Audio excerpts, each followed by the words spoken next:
Jungle Book, starting with page 20. That is the law of the jungle. Mowgli obeyed the rule faithfully. Mowgli grew big and strong, living the carefree life of a boy who thought mostly of things to eat. Once or twice, Mother Wolf told him that Shere Khan was not to be trusted. She told him that someday he must kill Shere Khan.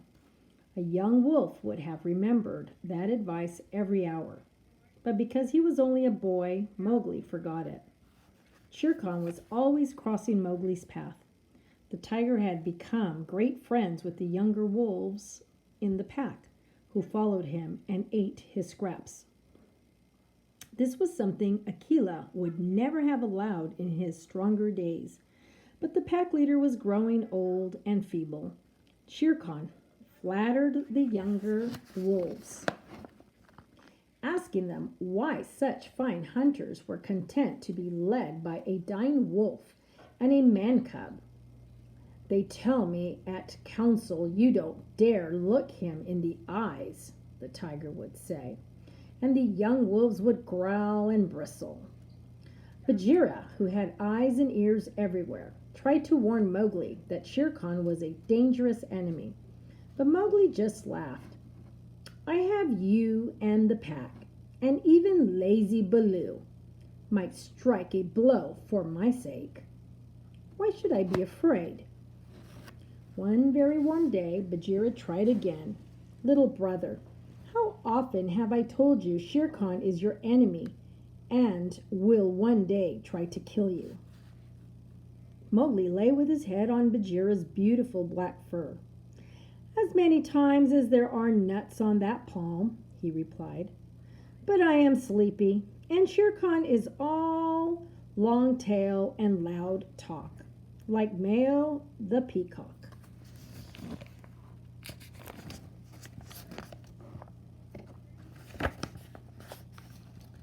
"This is no time for sleeping," Bagheera said seriously.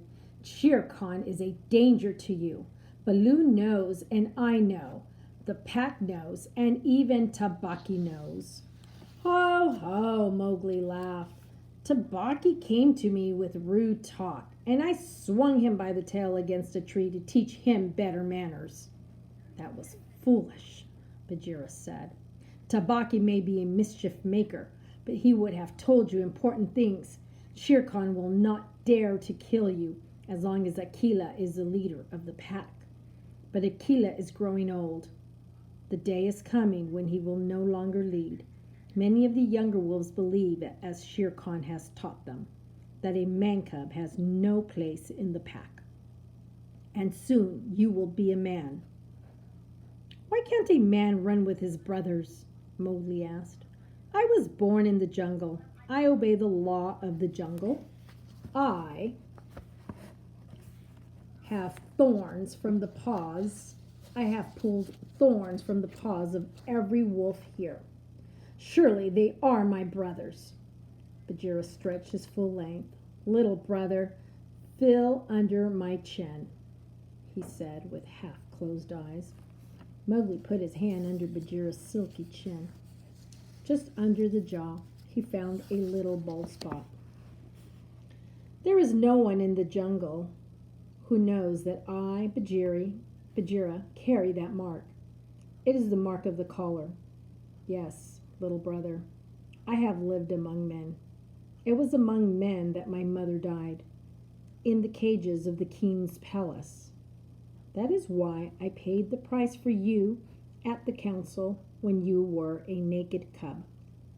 Like you, I was born among men. They fed me behind bars until one day I knew I was Bagheera the panther and no man's plaything. With one blow from my paw, I broke the lock. I ran away, and because I had learned the ways of men, I became more terrible in the jungle than even Shere Khan. Isn't that so?" "Yes," Mowgli nodded.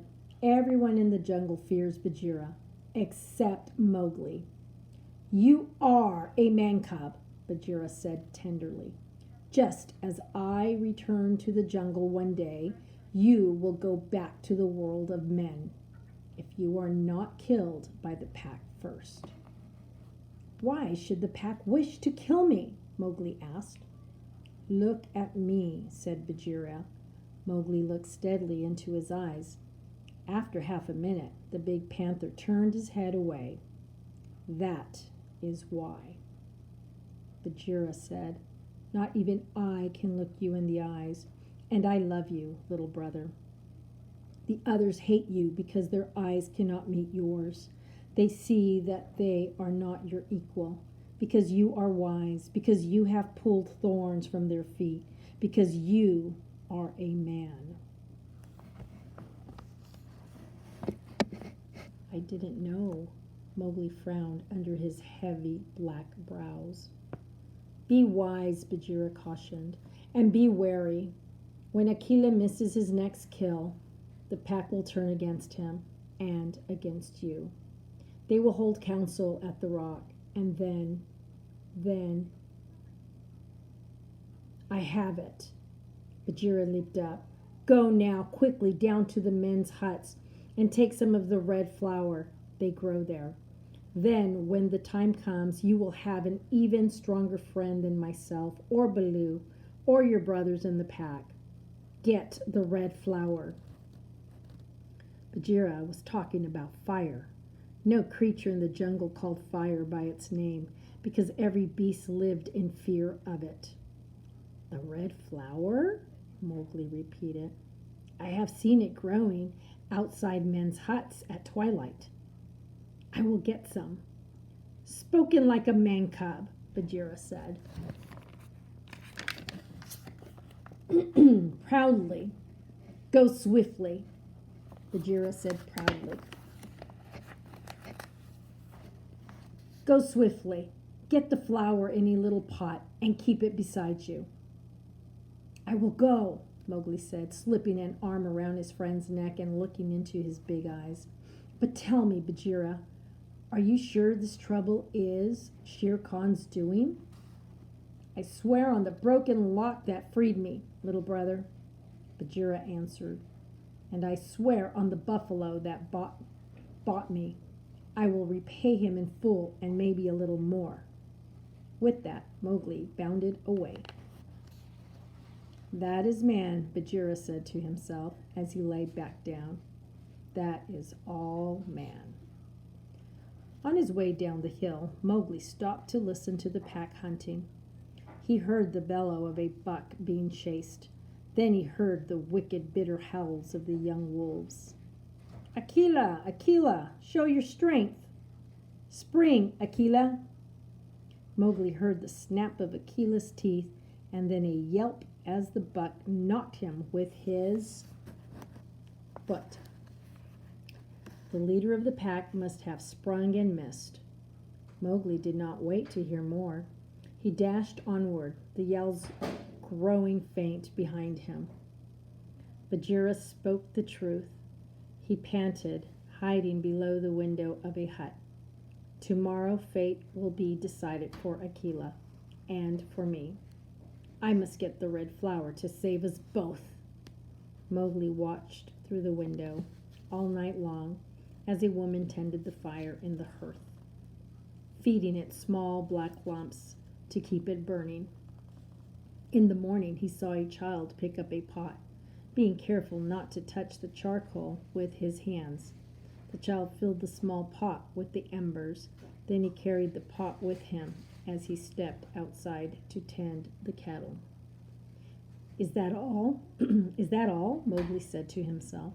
If a cub can handle it, there is nothing to fear. He walked around the corner and took the pot from the boy's hand. Then, while the boy howled in fear, Mowgli disappeared into the mist. And we'll stop there.